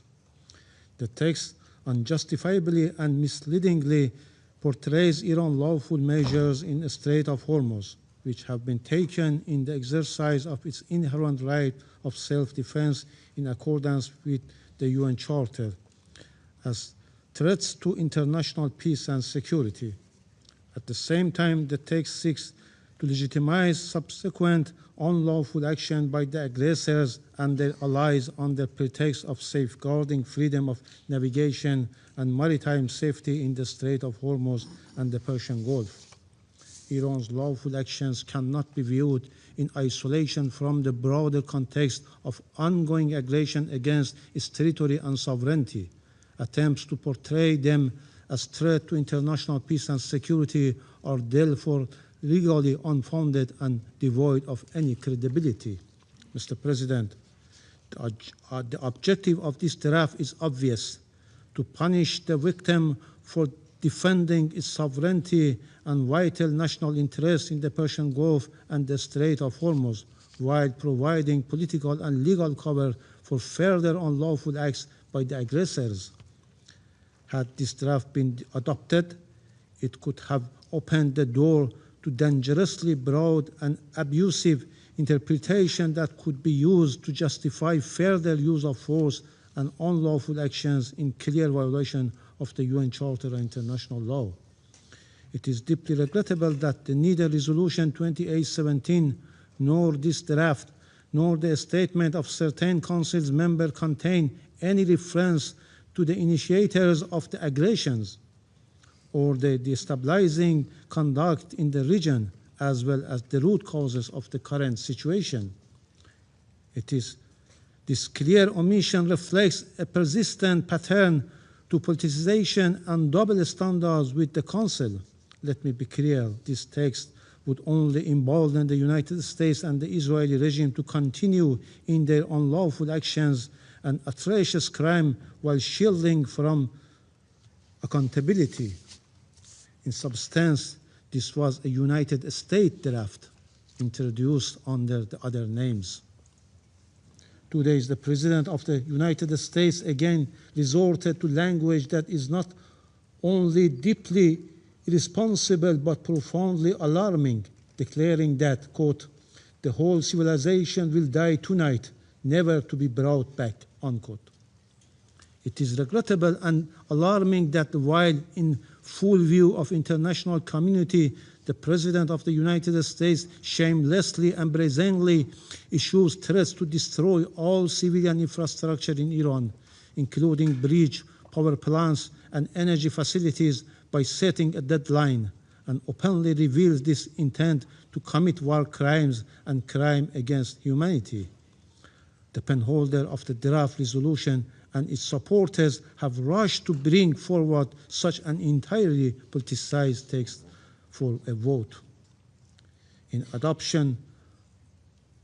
adoption would have set a dangerous precedent, normalizing the use of force based on the vague and unsubstantiated allegation, undermining the integrity of the UN Charter and highlighting the risk of the broader regional and international escalation. For these reasons, we consider the draft legally indefensible, politically unbalanced, and strategically destabilizing. We express our appreciation to China and the Russian Federation for their responsible conduct, for their constructive approach, and for exercising the veto in a manner consistent with the principle of the UN Charter. Their action today prevented the Security Council from being misused to legitimize aggression. In fact, Russia and China ensured the Security Council would not be instrumentalized to legitimize aggression, and in doing so, they stood firmly on the right side of the history. We acknowledge and thank Pakistan and Colombia abstained, recognizing the serious implication the draft would have had for regional peace and stability. By contrast, those who supported the draft resolution choose to put the blame on Iran while remaining silent on the ongoing war crimes and criminal and the terrorist attack being committed by the United States and Israel against civilians and critical infrastructure in Iran. Their position and their votes today reflect a clear double standard. It exposes a stark gap between their stance commitment to the UN Charter and international humanitarian law and their conduct in practice. Such selective application of legal principles not only undermines their credibility, but also calls into question the good faith of the invocation of international law and the UN Charter. Mr. President, we categorically reject all unfounded and politically motivated allegations against my country made in this meeting. These claims lack any legal basis and serve only to divert attention from the realities on the ground, namely the illegal and savage war launched by the United States and the Israeli regime against Iran. Their purpose is clear: to whitewash the atrocious and war crimes committed by the US and Israel against the people of Iran, and to obscure and deflect from serious violations committed against the Iranian people. Having said, Mr. President, I would like to make the following points. First, the Islamic Republic of Iran, as a responsible state committed to the United Nations Charter and the international law, has consistently upheld freedom of navigation and maritime security in the Persian Gulf, the Strait of Hormuz, and the Gulf of Oman. For decades, the Strait of Hormuz has remained open to all vessels, with freedom of navigation and maritime safety effectively maintained. Currently, the Strait of Hormuz remains open. However, the ongoing unlawful and brutal war waged by the United States and the Israeli regime against Iran has created a dangerous situation that has directly affected maritime safety in the region. In accordance with its inherent right of self-defense, Iran has taken necessary and proportionate measures to prevent aggressors and their supporters from using the Strait of Hormuz for hostile purposes. As a coastal state, Iran has restricted passage for vessels linked to those acts of aggression in accordance with international law. Therefore, vessels associated with the aggressors don't qualify for innocent passage and will be treated in accordance with applicable legal frameworks. Non-hostile vessels not involved in or supporting aggressions may continue safe passage in coordination with relevant authorities in Iran.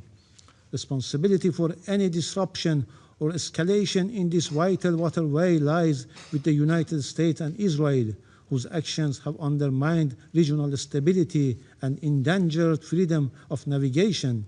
Lasting stability depends on ending aggression and fully respecting Iran's legitimate rights and interests. Second, Iran has consistently pursued to resolve differences through political and diplomatic means, including with parties that have had serious disputes, in order to prevent escalation into conflict. This unjustified and unwarranted war was imposed on Iran by the United States and Israel. In June 2025, Iran was engaged constructively and in good faith in negotiation when it was attacked on the basis of unfounded allegations concerning its peaceful nuclear program, allegations that were later followed by contradictory claims that such capabilities had already been destroyed. The current aggressions was likewise initiated by the United States and the Israeli regime at the time when Iran, for a second time, was actively engaged in negotiation, and an agreement was within reach. Once again, diplomacy was undermined and ultimately betrayed by the United States. Claims regarding Iran's nuclear program are baseless and unsubstantiated. For over 2 decades, the Israeli regime has repeatedly alleged that Iran is on the verge of developing nuclear weapons. Yet, no credible evidence has been presented to support this assertion. As a committed state party to the Treaty on Non-Proliferation of Nuclear Weapons, Iran has consistently rejected nuclear weapons and has clearly condemned the use of all weapons of mass destruction. Iran has also accepted one of the most rigorous verification and inspection regime of the International Atomic Energy Agency, reflecting its stated position that its nuclear program is exclusively peaceful. Yet, within 9 months, 2 wars of aggression have been imposed on Iran by the United States. An NPT depository and Israel, a regime outside the NPT. In both cases, Iran's peaceful nuclear facilities were attacked. The Security Council, the IAEA Board of Governors, and the Director General of the agency have failed even to condemn these unlawful acts, let alone prevent the recurrence. This inaction has emboldened the aggressors. U.S. officials now openly speak of targeting nuclear facilities, with the U.S. permanent representative even stating that an attack on the Bushehr nuclear power plant is not off the table. Such reckless threats are a direct consequences of international inaction and have severely undermined credibility of the United Nations and the IAEA. Since the start of this unlawful war on 28 February, multiple attacks have been carried out against Iran's nuclear facilities, including repeated strikes in and around Natanz, Bushehr, Arak, and Ardakan. Particularly alarming are repeated attacks in the vicinity of the active Bushehr nuclear power plant. Any strike on nuclear facilities, notably the Bushehr nuclear power plant, would inevitably lead to irreversible humanitarian and environmental consequences. These unlawful actions constitute clear violation of international law, including Security Council Resolution 487 and relevant IAEA resolution, as well as fundamental principles of international law. However, this Council continues to defending silence, and today certain members point finger at Iran. Third, over the past 39 days of this brutal war against Iran, the U.S.-Israeli aggressors have crossed all legal, moral, and humanitarian boundaries, committing grave violation and war crimes. From the outset, they have deliberately and indiscriminately targeted civilian objects, including schools, hospitals, airports, and sport facilities, such as primary schools in Minab, In view of the international community, the United States has slaughtered more than 168 innocent girls at school in Minop. More than 700 schools and educational centers, along with universities, healthcare facilities, and cultural and historical sites have been attacked, reflecting clear hostility towards Iran's people, identity, and development. They also struck key industrial and production facilities built over decades despite severe sanctions. At the same time, the US officials have made threats to destruction of infrastructure indispensable to the survival of the civilian population. Such threats, including the US President's call for widespread destruction of essential civilian infrastructure, constitute incitement to war crimes and potentially genocide, and must be explicitly condemned under international law. Fourth, from the outset of this unwarranted and savage war on 28 February, the United States utilized military bases and facilities located in countries of the Persian Gulf region. Evidence indicates that military movement and operational preparation were underway at these bases for the planning, preparation, equipping, and execution of unlawful military attacks against the Islamic Republic of Iran, despite Iran's prior warning that such unlawful action were being planned. Iran has formally reported these developments with supporting documentation to the Security Council and Secretary General. Under international law, states are prohibited from allowing their territory to be used directly or indirectly to cause damage to other states. In addition, they must take all necessary measures to prevent foreign armed forces bases in their territory from committing acts of aggression against other states and must not facilitate or support such acts. In the event of the breach of this fundamental obligation, they bear international legal responsibility. Fifth, Iran welcomes the effort by the Secretary Generals, including the appointment of a personal envoy, to secure an immediate end to this brutal war and uphold international peace and security. Iran stands ready to engage constructively with all genuine diplomatic efforts, including through Pakistan, Turkey, and Egypt, as well as diplomatic efforts by China and Russia, and support any credible initiative capable of bringing about the sustainable end to this unlawful and unwarranted war. In this regard, Secretary General Personal Envoy is currently en route to Tehran to pursue consultations.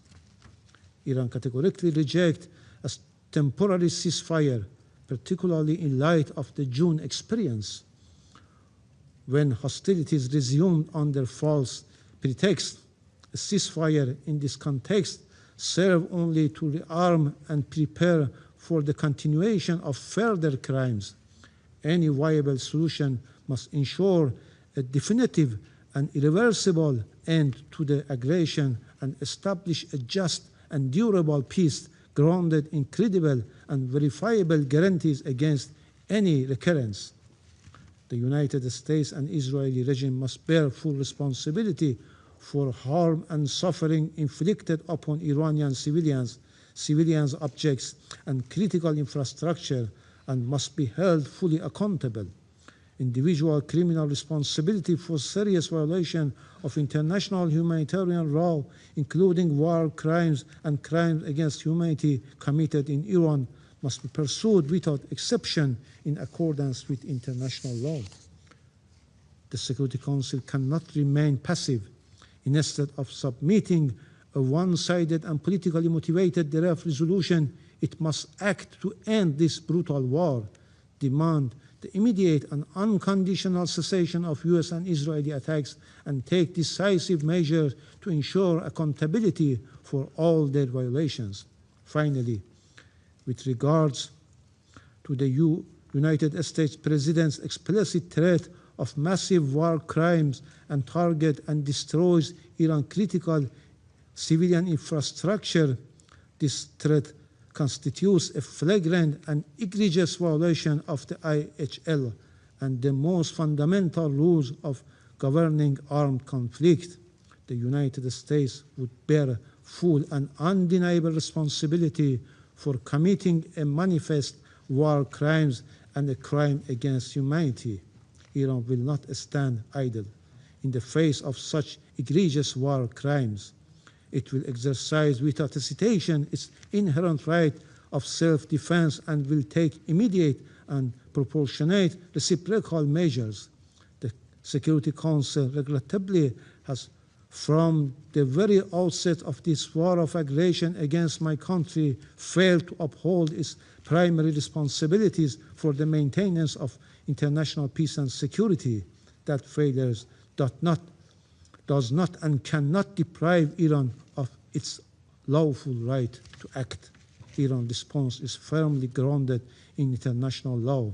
There must be no doubt Iran will take all necessary measures to defend its people, safeguard its sovereignty and territorial integrity, and protect its vital national interest with full resolve. The United States and the Israeli regime will bear responsibility for all subsequent consequences, regional and international. I thank you.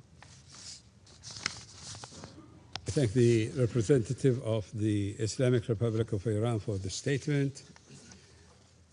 I shall now make a further statement in my capacity as Minister for Foreign Affairs of Bahrain. أصحاب السعادة،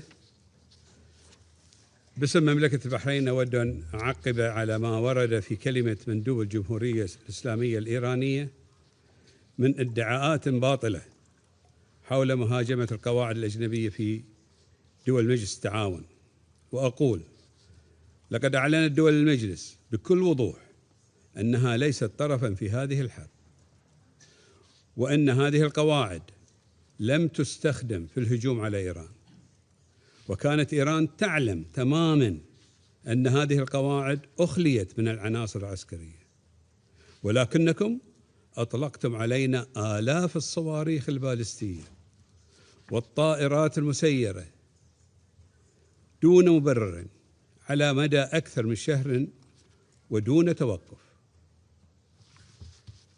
اعتديتم على دولنا في رمضان ولم تراعوا حرمة هذا الشهر الفضيل، وهاجمتمونا في أيام العيد وأنتم دولة مسلمة، وتربطنا وإياكم روابط الجوار والعقيدة والثقافة والتاريخ المشترك، ومع ذلك تجاهلتم كل تلك الروابط والصلات. ادعيتم أنكم تهاجمون القواعد العسكرية، فهل البنى التحتية ومحطات الكهرباء والماء والمنشآت المدنية والمصانع ومنشآت التكرير والجامعات والفنادق والمساكن قواعد عسكرية؟ وهل المناطق السكنية بمن فيها من مواطنين ومقيمين من نساء وأطفال وكبار السن قواعد عسكرية؟ لقد انتهكتم ميثاق الأمم المتحدة والقانون الدولي والقانون الدولي الإنساني وقانون البحار ومبادئ حسن الجوار، ولم تراعوا القيم الدينية والأخلاقية والإنسانية، ولم تلتزموا بقرار مجلس الأمن رقم 2817 وقرار مجلس حقوق الإنسان في جنيف رقم L38، وأغلقتم دون وجه حق مضيق هرمز، وهو ممر مائي دولي ملك للعالم وليس ملكا لإيران. قمتم بأخذ الاقتصاد العالمي رهينة بطريقة إرهابية، فحرمتم دول العالم من مصادر الطاقة وإمدادات الغذاء والدواء، وعطلتم حركة التجارة العالمية، وسببتم خسائر كبيرة للاقتصاد العالمي، ودفعتم 45 مليون شخص وبالأخص في العالم الجنوبي إلى المجاعة. اعتديتم أمام مرأى وسمع العالم على دول جارة لكم تربطها بكم علاقات طيبة على المستوى الاقتصادي والتجاري والاجتماعي وحتى السياحي. لقد تحلينا في دول مجلس التعاون بالحكمة والصبر أمام هجماتكم الصاروخية المدمرة، ولم تطلق دولنا رصاصة واحدة على إيران، ولكن دافعت قواتنا الوطنية الباسلة عن سيادتنا وأمننا واستقرارنا وحماية مواطنينا والمقيمين على أراضينا، ونمتلك كل الحق في الدفاع عن أوطاننا وشعوبنا بموجب المادة 51 من ميثاق الأمم المتحدة، والتي أكد عليها القرار 2817.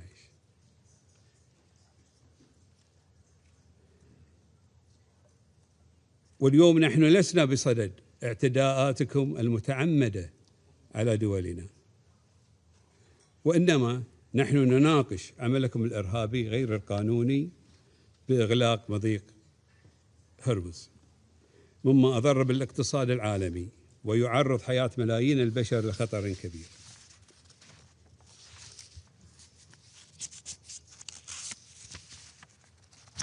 I resume my function as President of the Council.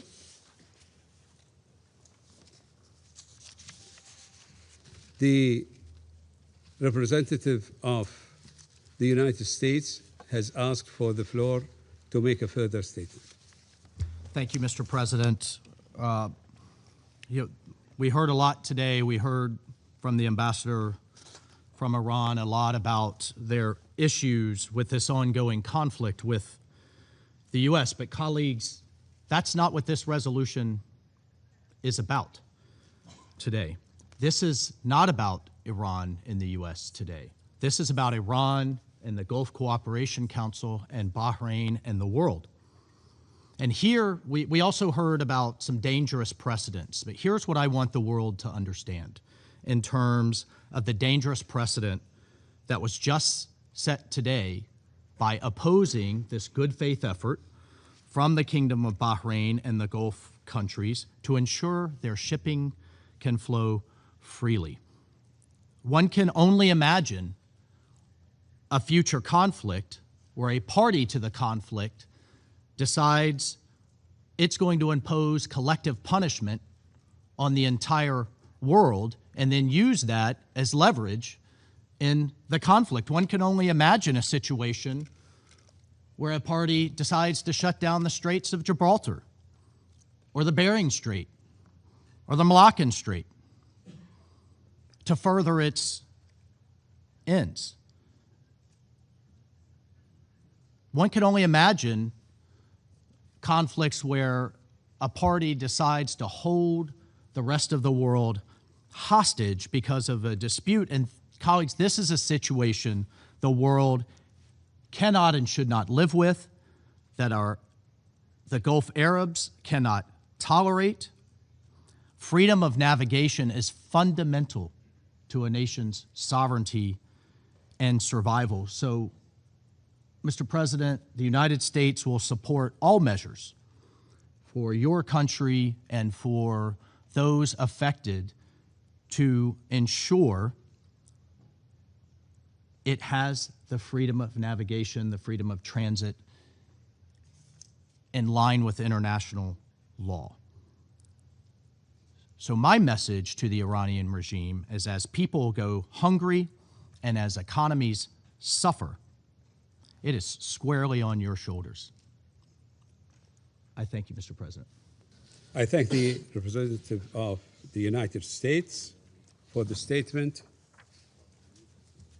I believe that the representative of the Islamic Republic of Iran has asked for the floor to make a further statement.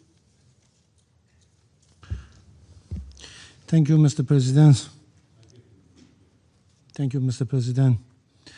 I think that Once more, this war showed that the U.S. will not bring security and stability for the regional countries. We have no hostilities with our neighbors. The fact is very clear that we are targeting the U.S. bases, U.S. interest, and U.S. assets in reciprocal action. In response to the representative of the United States, I only want to refer to some remarks of the U.S. President, which has initiated this war of aggression against Iran. On 21st of March, he threatened to hit and obliterate Iran's power plants. On 30th of March, he escalated these threats, vowing to blow up and completely obliterate critical infrastructure, including power plants, oil facilities, Khark Island, and desalination installation. On 1st April, he declared his intention to bring Iran back to the Stone Age, explicitly threatening to strike all electric generating facilities. On 5th of April, he again openly threatened to target civilian infrastructure, stating that Tuesday will be power plant day and bridge day. There will be nothing like it. And 2 days resorted to language that is not only deeply responsible, but profoundly alarming, declaring that the whole civilization will die tonight, never to be brought back. Such rhetoric is unfitting of any political leader, let alone the head of a permanent member of the Council entrusted with the maintenance of international peace and security. I thank you. Thank the representative of the Islamic Republic of Iran for the statement. There are no more names inscribed on the list of speakers. The meeting is adjourned.